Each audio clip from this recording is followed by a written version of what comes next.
Good morning, good evening, good afternoon, depending on where you're joining from. A very warm welcome to all of you who have already joined. I see more people just joining in. We'll give them a few more seconds as we get started here. Um, so welcome to this second episode of this series, which we are calling Streamlining Work Management for Competitive Advantage. Today's episode is on reorganizing and re-energizing the PMO. It's a bit of a mouthful, but we are hoping that this helps us share some of the experiences we have working with not only the PMO, but related functions within organizations that we have worked with in order to really make them successful in project delivery and overall project governance. Uh, this is brought to you by Nimble, and our mission at Nimble is humanize work. And this is really what we do for our business in terms of our products and capabilities that we provide to our customers. All right, so as people join in, let's get started with the initial preliminaries, and we will get started with the main session soon. So let's start. Agenda for today is I'll start with brief introductions, and then a quick introduction to the company, Nimblework, which is our sponsor. And then we'll get on to the main session, streamlining work management for competitive advantage. And then hopefully at the end of the session, we'll have a good amount of Q&A for exchanging views with all of you who are here and to learn from each other's experiences in terms of how PMOs are evolving in the overall in the overall project environment. Just some housekeeping. We are recording the session, and we will share a copy of the recording with you in a follow-up email. As I mentioned, we will do a Q&A at the end of the session. Please feel free to enter the questions using the Q&A box, which I think you should see on the Zoom panel. And we'll try and get all those questions answered at the end. If you'd like to even speak live on the session, we can get you to we can unmute you and get you to speak and discuss any point that you'd like to with us. All right. So with that, let's get started, and let me introduce to you the two people who are here for this session. I have my colleague Mano Cherian. Mano is VP of Business Development for Nimble. And not only that, he's been at the forefront of running some of the largest implementations that we've done for some of our largest customers worldwide. So he's very familiar with not only the business challenges that our customers seek to solve, but also very familiar with the way that the organizations that are responsible for implementing our solutions, for implementing overall project governance practices, how those organizations function, what are some of their best practices, etc. And those are what he will share today with us in during his part of the session. I can think of no one better than Mano to be doing this with his sort of overall knowledge of both the customers as well as the product solutions, product sets we have. My name is Mahesh Singh, and I'm co-founder and I run marketing at Nimblework. We have a very large professional services and consulting delivery capability, and I run part of that for the Americas and for Europe. And therefore, I've also been very fortunate to have worked with many of our customers as they've implemented Lean, Kanban, or Agile, or our solutions in the overall project and work management context in their organizations.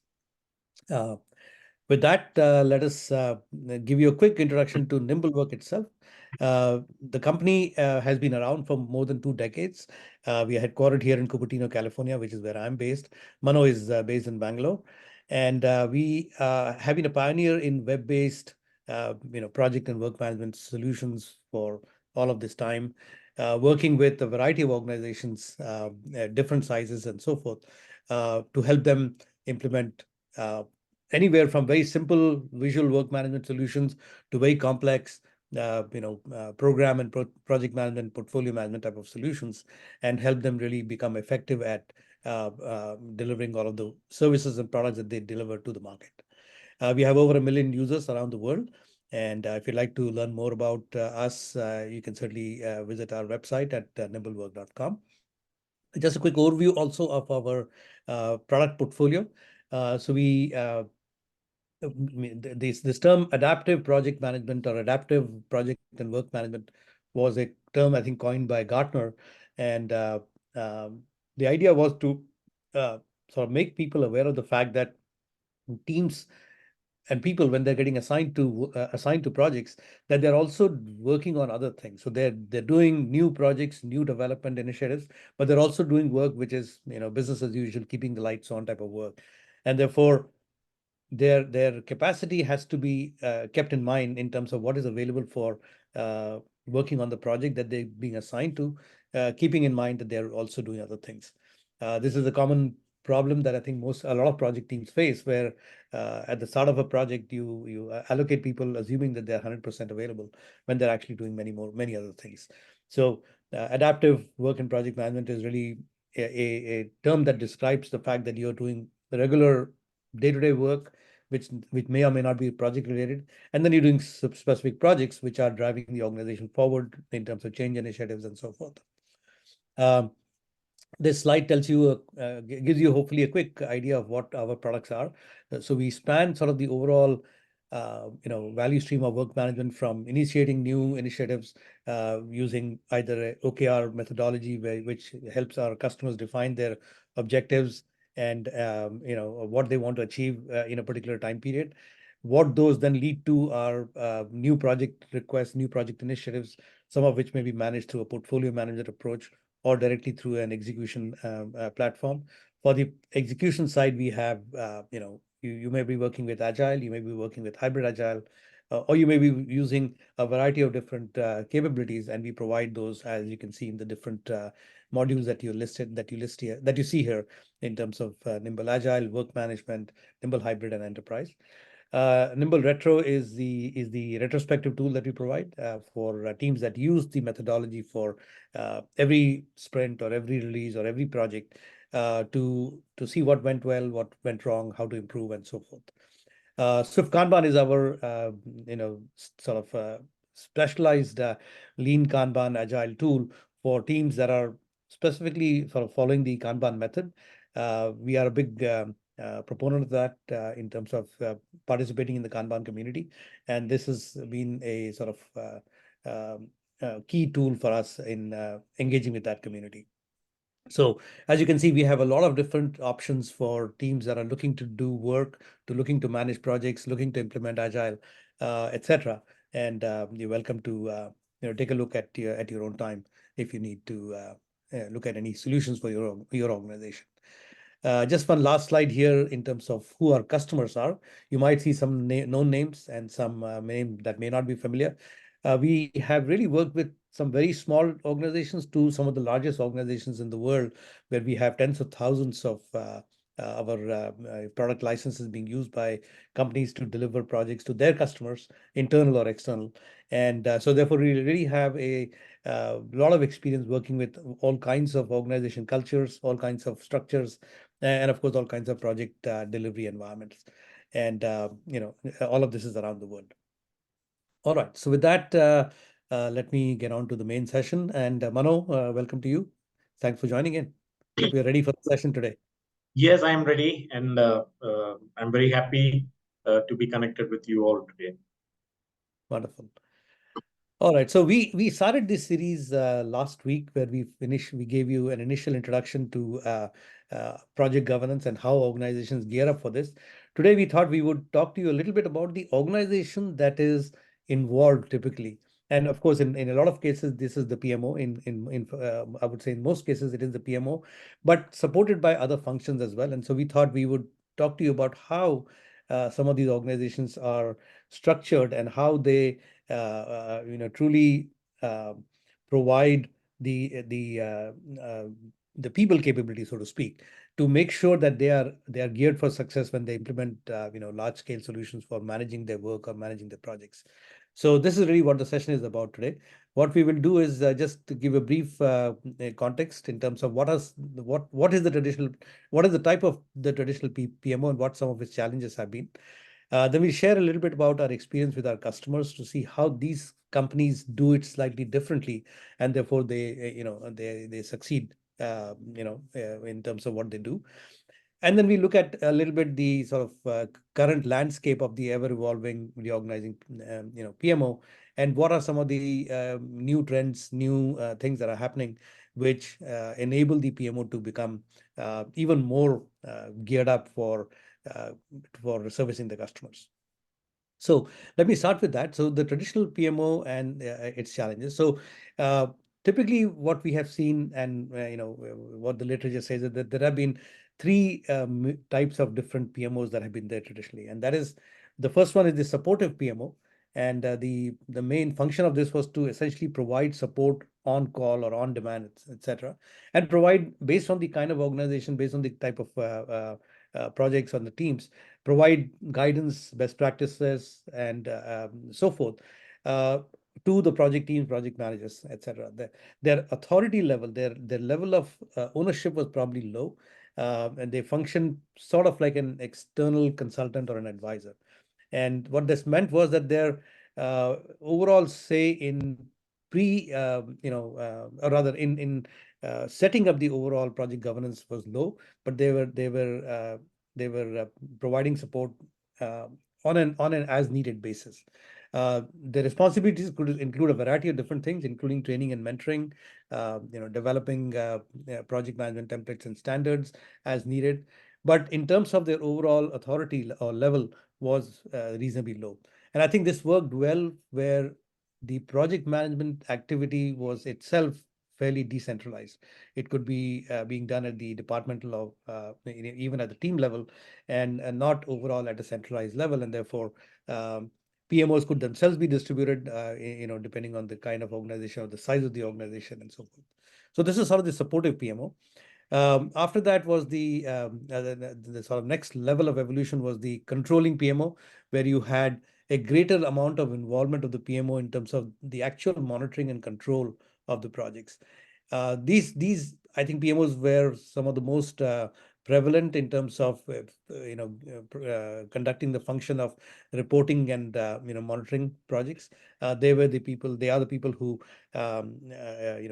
collect data on project progress across all of the projects that are going on, and provide the progress reporting and the dashboards, etc., to the organization and to the leadership sometimes and so forth. Um, here the authority level is sort of moderate. They have some authority to control some of the project monitoring, project reporting,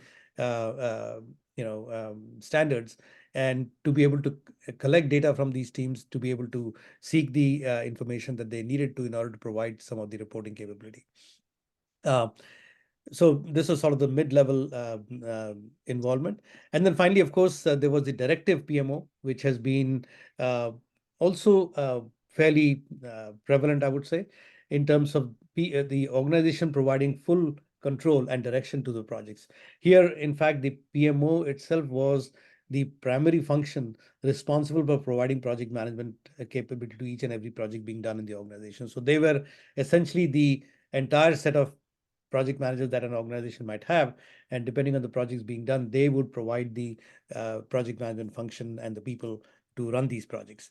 And therefore they were expected, in fact, to not only have the people required to run these projects, but also then to drive some of the project management processes and standards that are being used throughout these projects. And so they had a far greater level of authority in terms of how the projects were run, who was running those projects, and then of course how this was being reported. So this I think has as a set of different PMOs has gone for a long time, especially in organizations that have been more traditional in their project delivery approach. And as a result, what we have seen is that there have been over a period of time a certain set of perceptions built about the PMO, certain challenges faced by the PMO which are real, and PMOs have struggled to really uh, you know provide the level of sort of value and influence to the overall project delivery capability. Uh, Similar to, in some respect, the way that IT and business have interacted with each other. We've seen the PMO and the business or the project delivery teams interact with each other. There's been a little amount of some amount of, I would say, stress or tension because of the somewhat conflicting nature of their roles. PMOs were trying to, are trying to implement a certain set of standards, a minimum set of standards and governance capabilities, which allows the organization to, run projects well.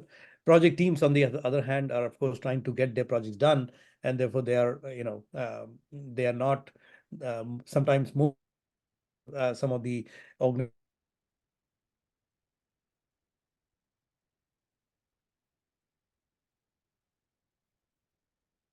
and the challenges that are faced by the PMO. So some of these were around just the administrative and the reporting functions where they were perceived as being more bureaucratic.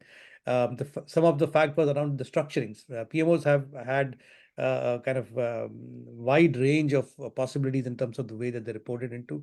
A lot of times, PMOs report into the IT function.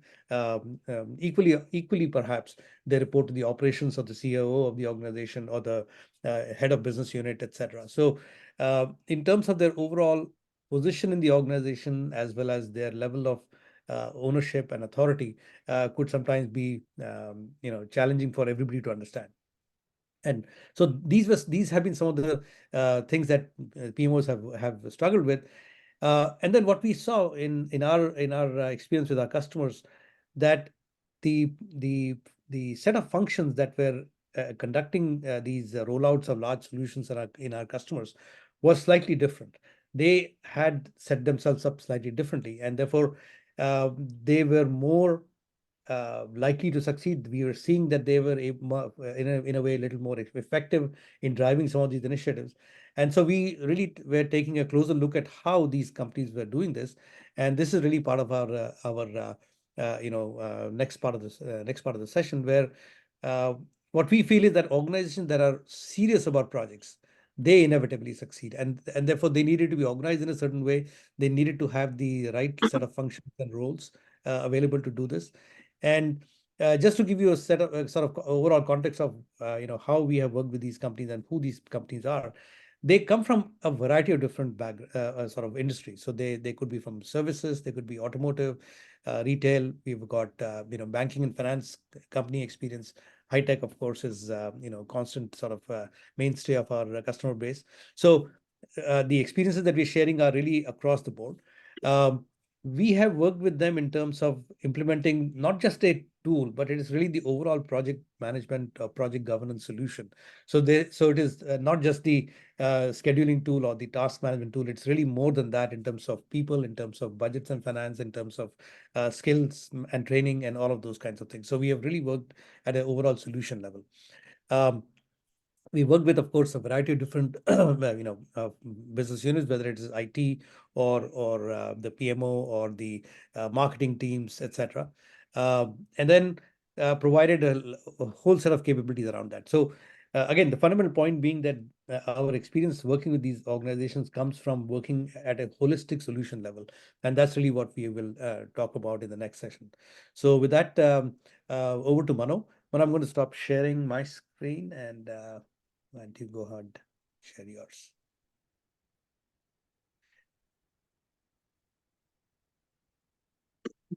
So I hope you're able to see my screen, Mahesh. Yes, yes. Okay, great. So let me just start sharing my slide, and there we go. Okay, just so you know, Mano, you're not visible on camera. If that is on, if that's intentional. Oh, there you go. Yeah. All right. All right. Yeah.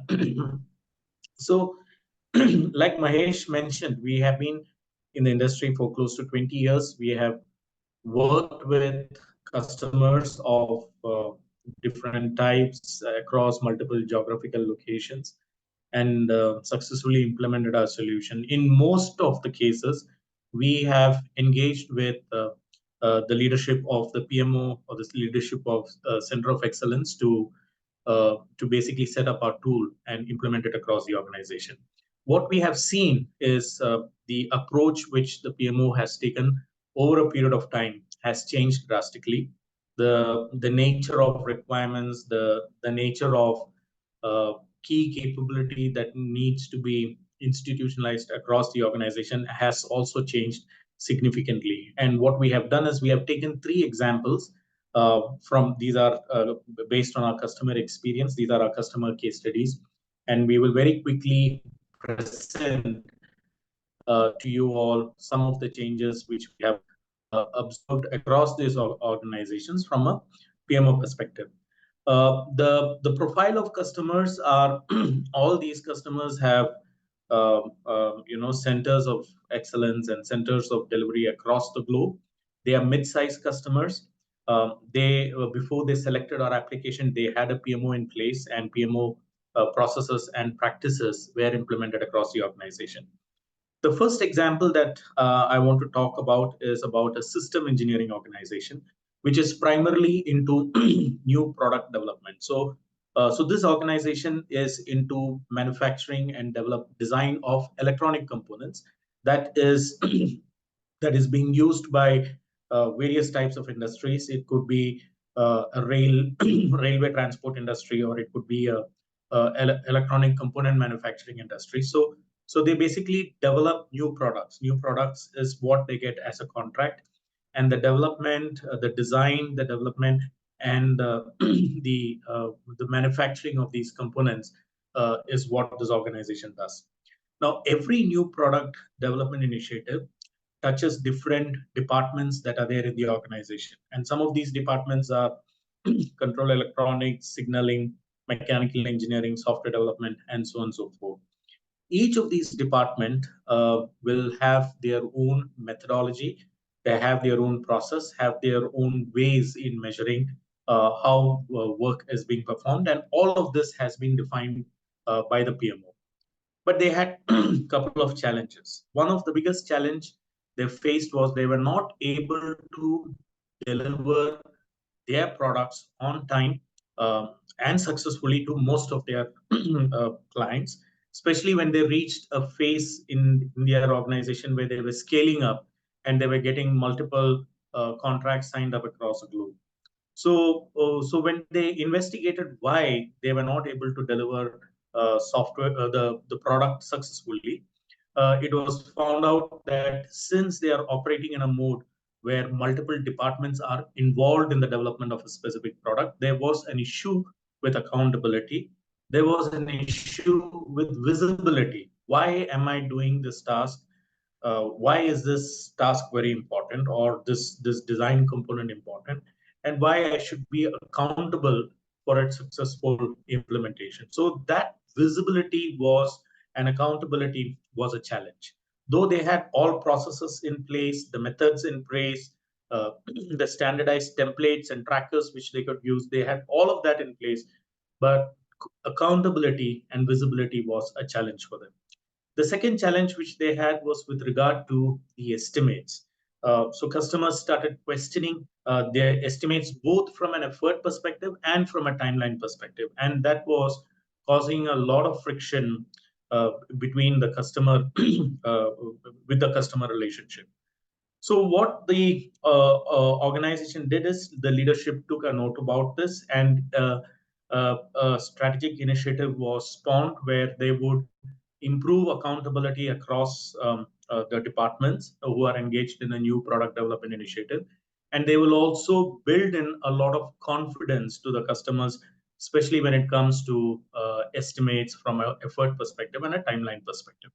And this was passed on to the PMO. What we observed is the PMO worked very closely with each of these departments. They worked very closely with the program management team. They worked very closely with the team that was responsible for estimating the various work that needs to be delivered or implemented in a specific new product. So they worked very closely with this team. And as a result of it, they implemented some changes in their in their methodology.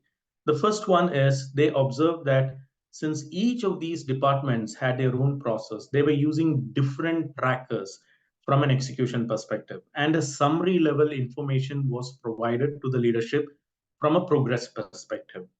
Now that lacked visibility in terms of what is happening to dependent tasks, what is happening to tasks or activities that has impact on a deliverable, which can have an impact on the milestone of a different department. So that visibility was not being provided by that summary information which they were providing. So what they decided is all uh, plans of department, we will give flexibility to the departments to execute their tasks and their activities as per their methodology. There is no change on that part, but all the plans of various departments will be maintained in one single integrated interface.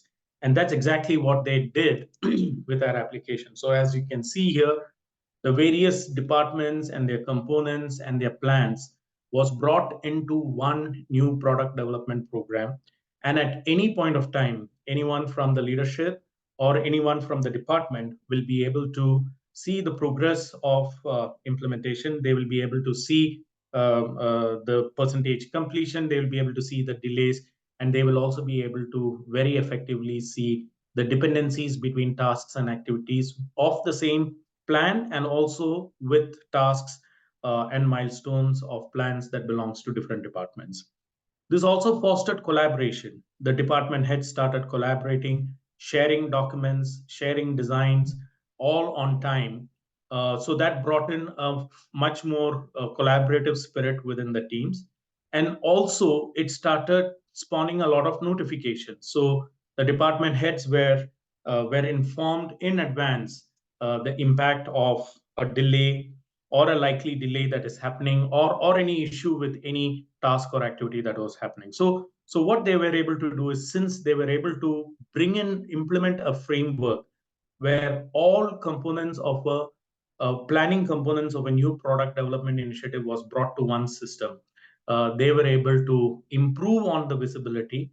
They were able to get a far better view on dependency, and they have been able to significantly improve the successful delivery of their new product initiatives. Now, this was very important because a delay from their side would result in a delay in the customer side to launch a product, and they were able to minimize that significantly by bringing in this change. The second important change with the new product, the PMO office was able to do, is with regard to estimates. How do we bring in confidence to the customers from an estimate perspective? So they took an approach where they started categorizing their tasks and they categorized the tasks in a very standard way across their departments. And based on this category of tasks, they started capturing what is the effort that was planned and what is the actual effort that was spent. So what happened is, over period of time, across a series of new products which they developed and delivered to their customers, they were able to create a data on estimates. And that has helped them to understand, like, say, for example, if I have to design a specific or firmware that is applicable for a audio equipment, they were able to determine, okay, from a past experience, what is the kind of estimate that was applicable. So they were able to improve their estimation accuracy significantly because of this data structure which they designed and implemented it across their programs. And further, most of the contracts which this customer was winning was from the government and public sector.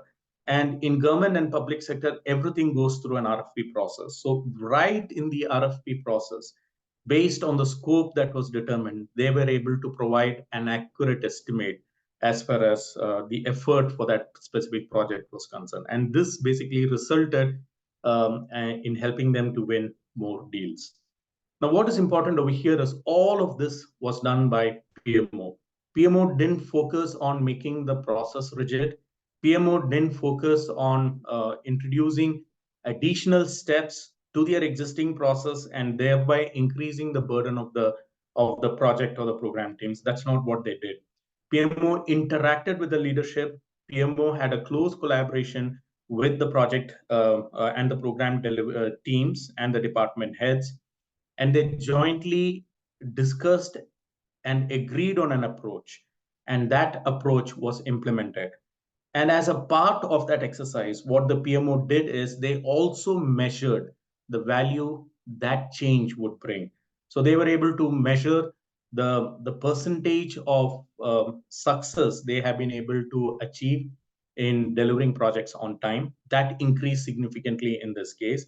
And they were also able to measure the accuracy of estimates. So these are value which was delivered to the project teams and value that was realized by the customers. And this is what the PMO was able to do. Let me quickly go to the second example. Now, this is an example of a mid-sized customer with teams spread across the globe, in US, Europe, in India, and in Australia. And they also have a hybrid work environment. Teams do work from home, teams do work from office. So that is the type, that is the ecosystem of this specific customer. And this specific customer was involved in product engineering services. They were developing and maintaining products for their customers, different types of products. So as a result of that, their contracts were large and long duration contracts, and they were following the agile methodology, all the processes that was required to run an agile engagement successfully at a project program level and scale it up at an organization level. All of that was in place, and the PMO basically helped them set up those processes. But then they faced some challenges. One challenge was, over a period of time, the dissatisfaction from customers increased. Customers started questioning the value that is being provided by them, the type of requirements that was getting getting released across releases and sprints. They started getting a perception that a lot of non-value add work was being taken up, and the requirements which was prioritized and really required by the customers was not getting delivered. So they were able to observe this across a lot of teams. And then they also had a major problem with regard to financials. Billing was not happening on time, revenue leakage was not being tracked, forecasting data was not available on time for the leadership to look at the forecast, and profitability concerns was there significantly. So again, this was an initiative that was picked up by the leadership. They gave an objective saying that we have to improve customer satisfaction by a certain percentage, and we have to immediately improve our billing cycles and cut down on the revenue leakage that happens across projects. So it was given to the PMO, and the PMO, again, like we saw in the earlier case, started by interacting with the project teams, started by interacting with the leadership team. PMO understood the way the project teams are working. They are following an agile method, so there is no point changing that method, which they were used for more than 8 years. But they started bringing in some improvements. They started bringing in some frameworks in place. One of the first framework they brought in is, how do we involve customers in a release planning process so that the customer will be able to understand what is going to come in a release, what is going to come in a sprint, and what is getting delivered is as per the customer's priority. So to do this, the PMO built a process and a framework wherein which customers were involved in all execution lifecycle. And when it comes to planning for releases and sprints, visibility was provided to customers. And then based on that visibility, customers were able to prioritize and determine what needs to be picked up in a specific release or what needs to be picked up in a specific sprint. So the visualization that was shared with the customer, so they were part of the planning process, and through the system, the access was provided to the customer. So the visualization that was provided is, they were given a good view on the backlog, and they were able to see the percentage completion of the backlog across multiple dimensions. It could be a service dimension, a module dimension, a capability dimension. So across multiple dimensions, they were given a glimpse on what was there in the product backlog and what was complete, what is the remaining items in that specific backlog, based on which the teams were able to go to drill down to a specific area of interest and then prioritize. So this exercise was done by the customer along with the product development teams. They would identify user stories that needs to be prioritized. It goes through a grooming cycle. where the details of the user story was captured, and then along with the customer, which release, which sprint a particular user story needs to be assigned. That was done through a simple drag and drop exercise. So this brought in a joint ownership. The customer was involved in the prioritization process. The customer was involved in the scoping exercise, and the customer was very much aware of what was basically getting delivered in a particular release cycle. Along with that, there are a lot of Kanban visualization capabilities which was leveraged, and those capabilities were used to determine the cycle time of various categories of work that was getting delivered. And over a period of time, they were able to identify the bottlenecks by setting up the appropriate WIP limits and things like that. They were able to identify the bottlenecks and bring an improvement program and thus improve the productivity.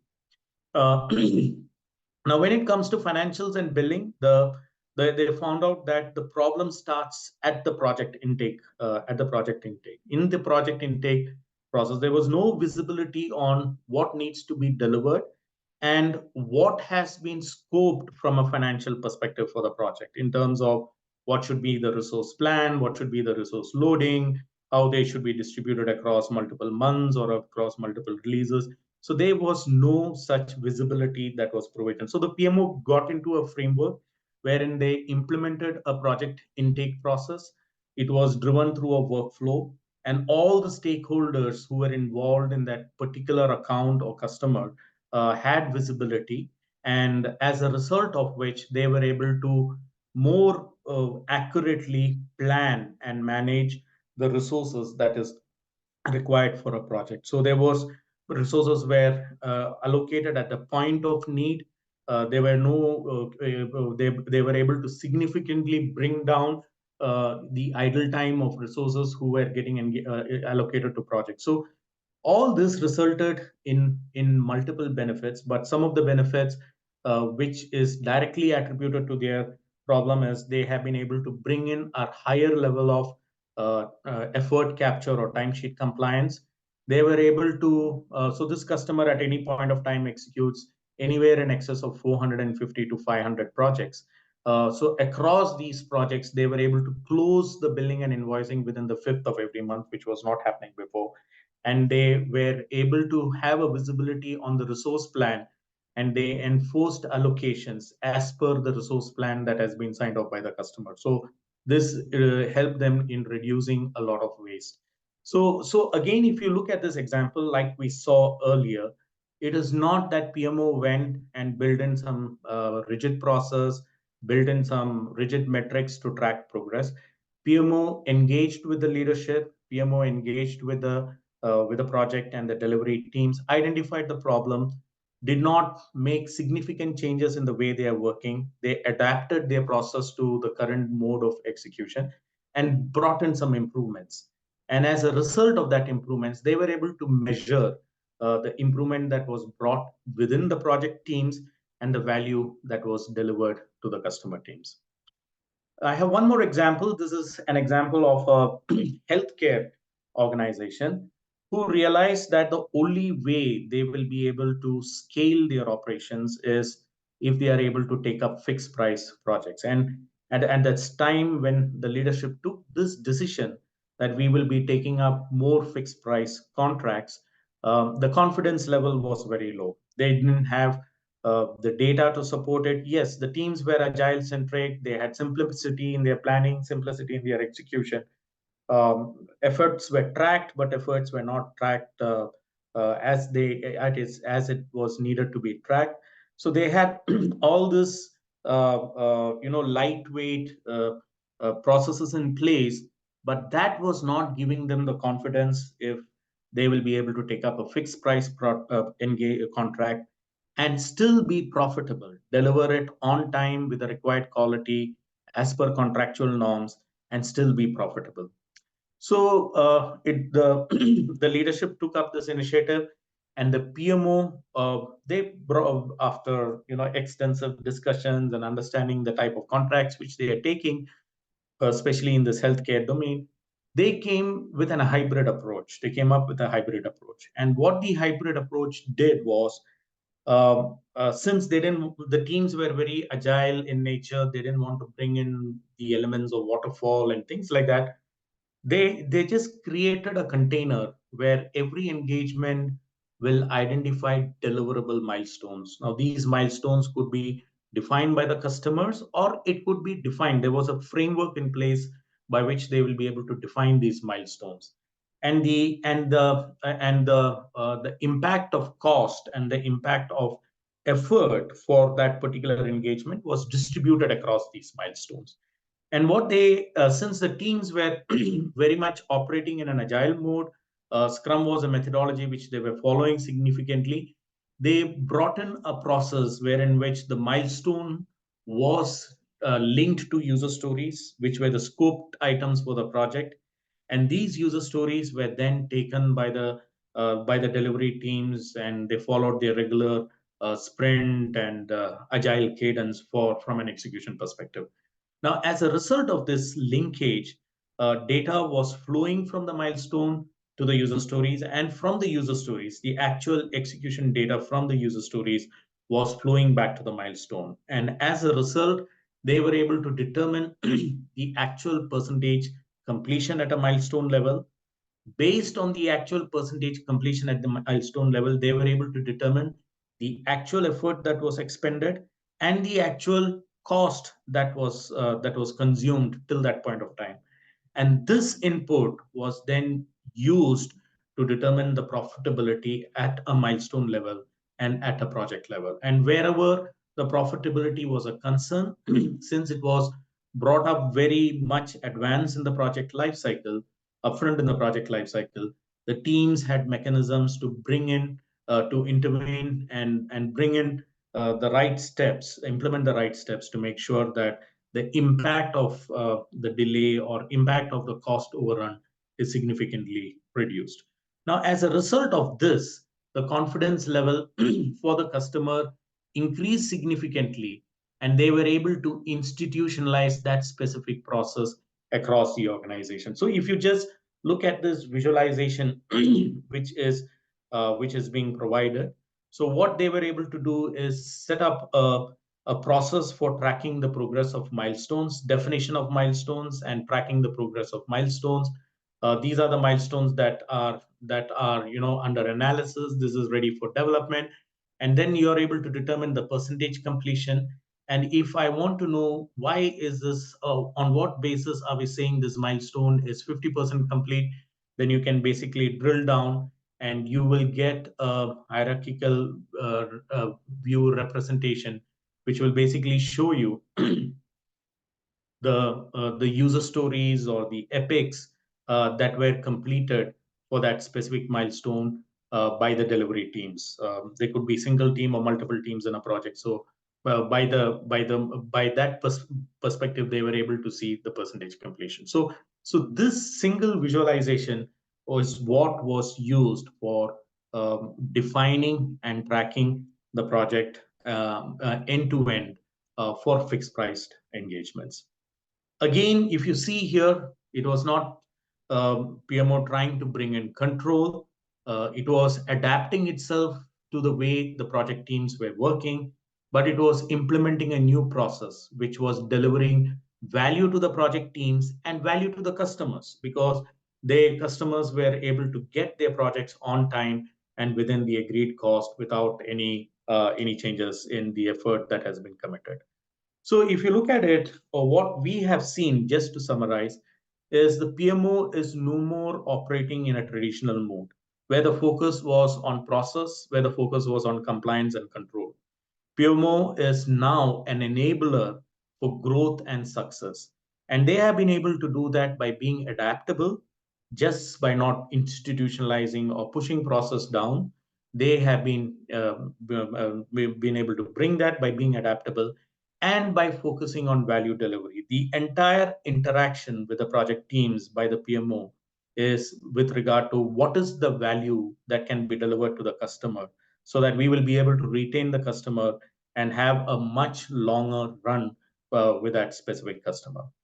Now, to do this, some of the key, I mean, there are multiple things, but just some of the key highlights that I would like to bring in based on what we have seen is they have been able to set up a data framework within their operations, which measures business value and business realized and project that business value and business realization to various stakeholders within the organization, and also implement a regular review mechanism.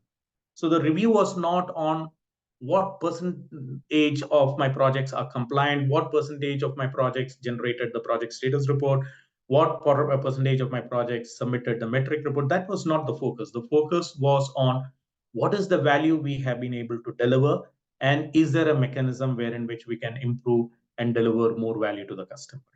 The second aspect which the PMO focused on, because you're talking about value and benefits realized, and you want to consolidate across projects, you want to institutionalize the best practices that you have learned across projects, they brought in consistency in execution. Yes, teams had the freedom, but there are certain elements of consistency that was required.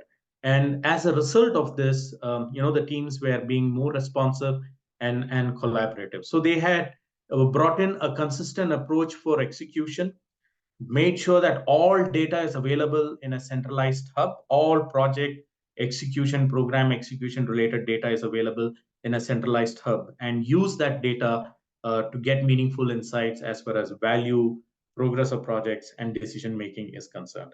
They implemented lightweight methodologies, and that is what we have seen, moved away from the heavyweight traditional approaches wherever possible, but implement lightweight, agile, and hybrid methods so that teams can be more responsive and more collaborative. They focused on facilitating cross team collaboration and accountability. And for all of this, the imperative for a PMO was technology, data, and collaboration, and that was getting facilitated through a system like ours. So that's my part of the presentation. Mahesh, sorry I've taken a bit of long time, but that's my part of the presentation. No, no worries. It's a fascinating presentation, and especially the data across all our customers. It gives us real life examples of how we do, what we do and how we facilitate these teams. In fact, there is a question that has come up, and let me just share my screen so that I can um talk through some of this. Um, Okay, hopefully you can see my screen. So one of the questions that came up was, well, the PMO could not have done all of this on its own. What other teams were involved? And you kind of refer to that. So let's talk about that. I'm going to bring up the next slide in terms of what are some of the common characteristics of these organizations that we have seen. So we're trying to figure out what is the right way to present this organization that actually works with us. And so we have said this is sort of a composite collaborative PMO. And as Manu referred to it in his talk as well, there are multiple functions involved, and they all become sort of the guiding force in terms of how to help the organization get better at delivering projects.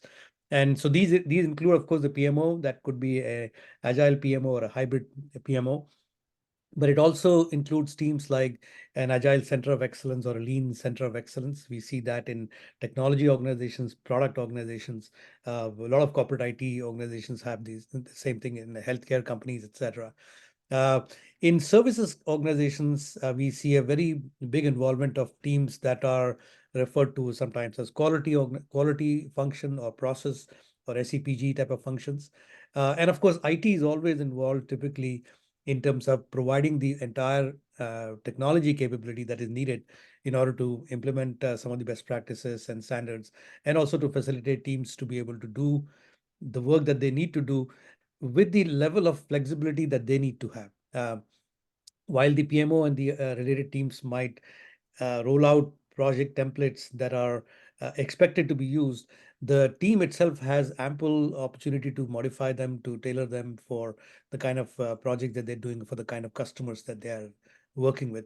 So these, so what it shows is that it's not just the sort of traditional meaning of the PMO that I think is widely understood, which is a single organization with project management capability, etc. It is a multifaceted team which has people from multiple functions drawn in, and each of them bring to bear certain levels of experience and capability that makes the overall team richer. This has really been our experience with working with our customers. So now, having seen this, we of course have a lot more stories to share. But if you have any questions, please feel free to ask them. In the meantime, I want to share some of the existing trends that we are seeing in the market today, and how the PMO and the organization where the PMO is are evolving in order to get better in what we call this project-driven economy, right? More and more companies are spending their overall operating budgets on doing projects which are used to help them get better at what they do.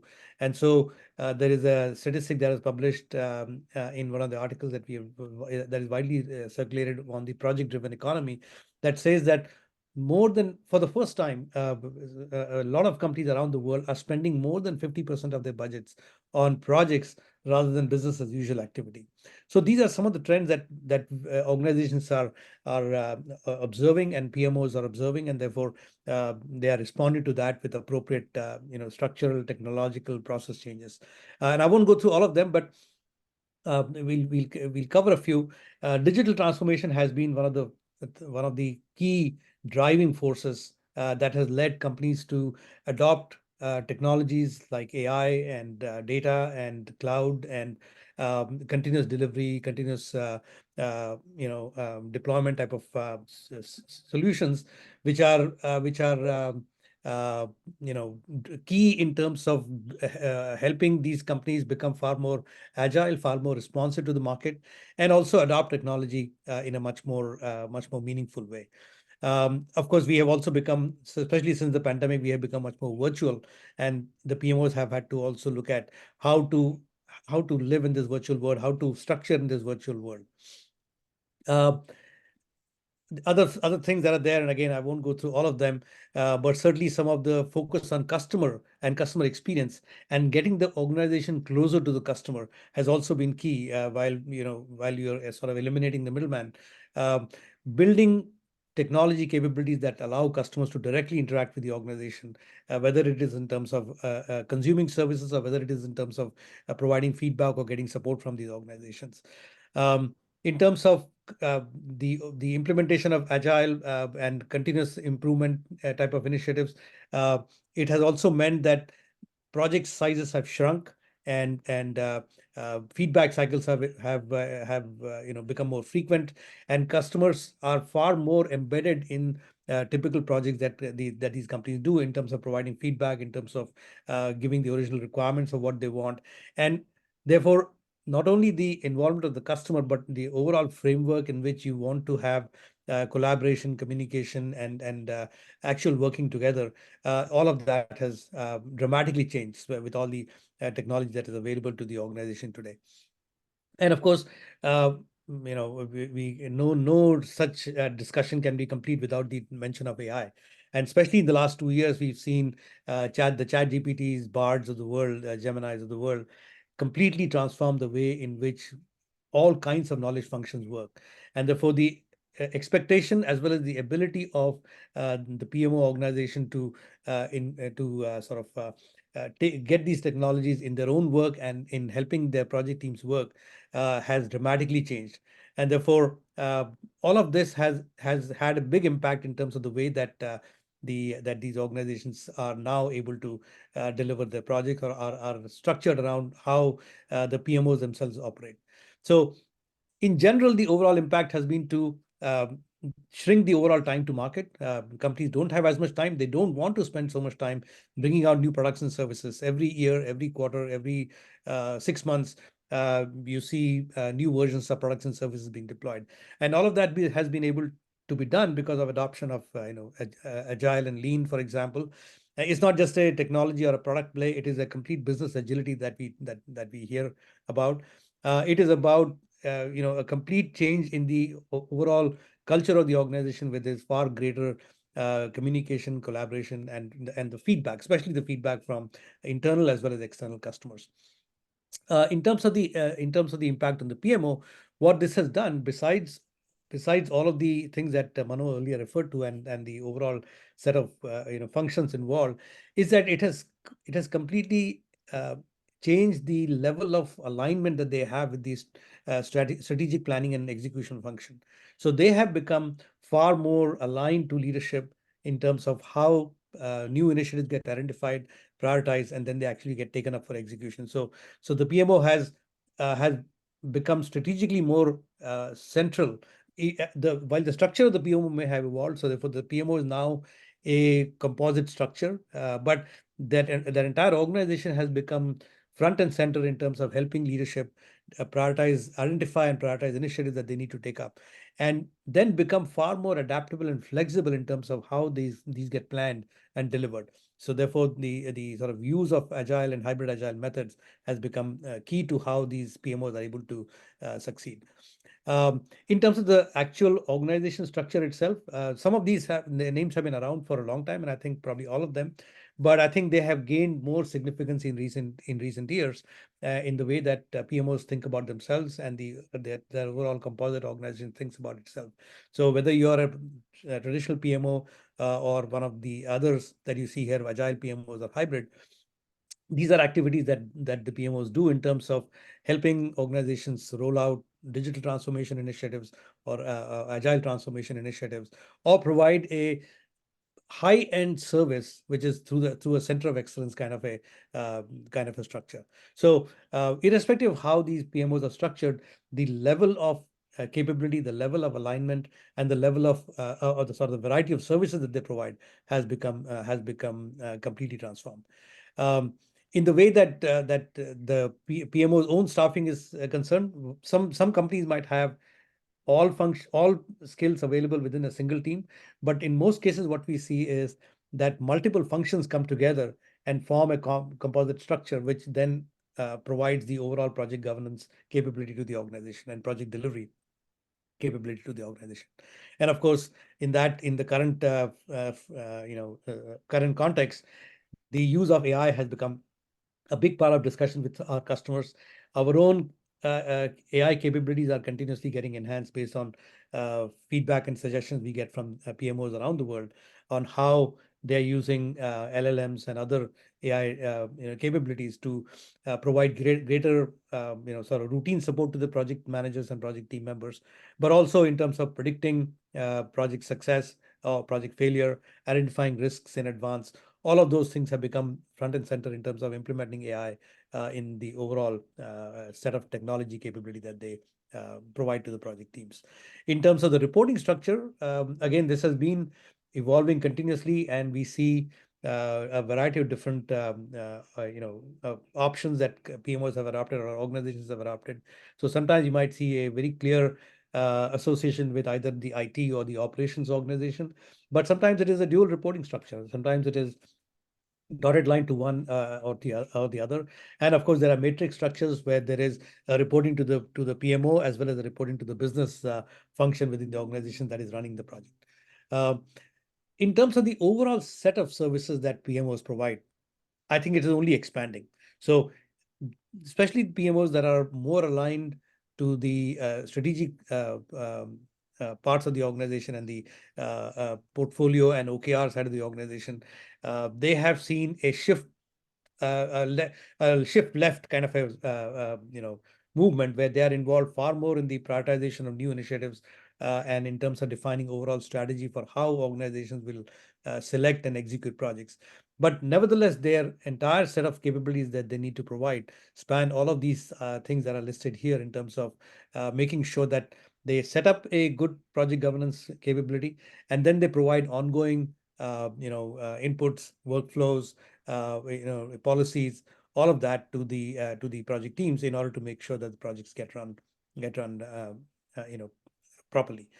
And just the last slide here, in terms of the impact on organizations, right? So as companies have focused more on their own capability to deliver their new initiatives successfully on time and on budget, their own it has had obviously an impact on their own business capabilities, and so they have become increasingly competitive. They have become more agile. Business agility is not just a buzzword anymore in a lot of these companies that we work with, and everybody is focused, whether it is the IT or product organization, but also marketing, HR, operations. Everybody talks about lean and agile, frequent deliveries, iterative development, uh, fail fast, fail often, get feedback from customers. All of these have become front and center in terms of the way that they organize themselves. And the PMO and the composite PMO are in the middle of all this, orchestrating this evolution that the organizations are going through. This is really what we are seeing, and this is how they have become reorganized, they have become re-energized, and become a key part of the organization's overall growth strategy. That's really what we wanted to present today to you. So hopefully you found this session useful. We are just a minute over the time that we had, but we really want to talk to you about what we do here and how we help our customers implement some of the things that they have done. But now let's take a couple of minutes. I don't know, we don't have a lot of time left, but if you have any questions, please do feel free to ask these questions. And I just want to bring up this last slide here so that if you have any other suggestions later on and would like to make also suggest some topics for us, please do so. So Mano, there are a couple of questions that have come in. Let me just go through them. So one of the questions is, where is the PMO having the most impact? Is it more on the upstream side of the project delivery, or is it more on the downstream, which is the execution side of the delivery? Where do you see? So why don't you go ahead and share your experience, and maybe I'll talk about it also a little bit. See, off lately, what we have seen is there is a lot of emphasis on the execution part where PMO can contribute and bring in a lot more improvements and value, which is beneficial for the teams and beneficial for the customers. So the upstream part still stays. It is important. It has an impact, but more impact on the downstream. The execution part is where we are seeing the PMO putting in a lot of emphasis. Got it. Got it.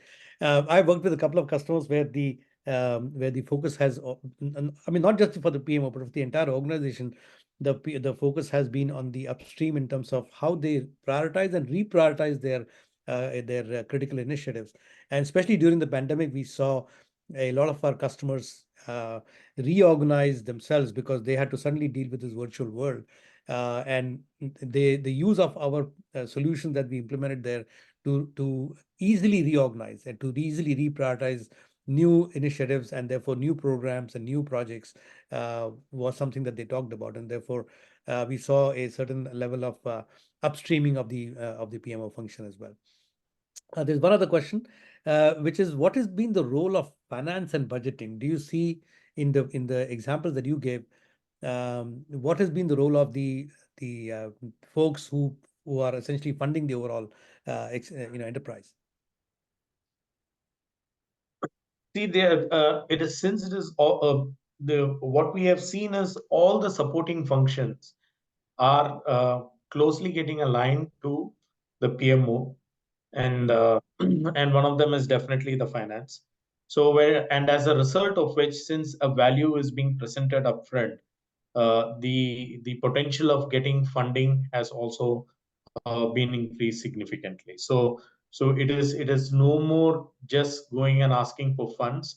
It is more about asking for funds with a value properly articulated. The opposition. Right.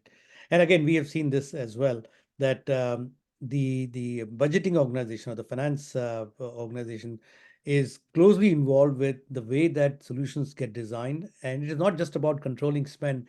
It is really about providing sort of strategic inputs on what are some of the most important business priorities for the organization, and therefore be able to guide the prioritization of work in the right direction.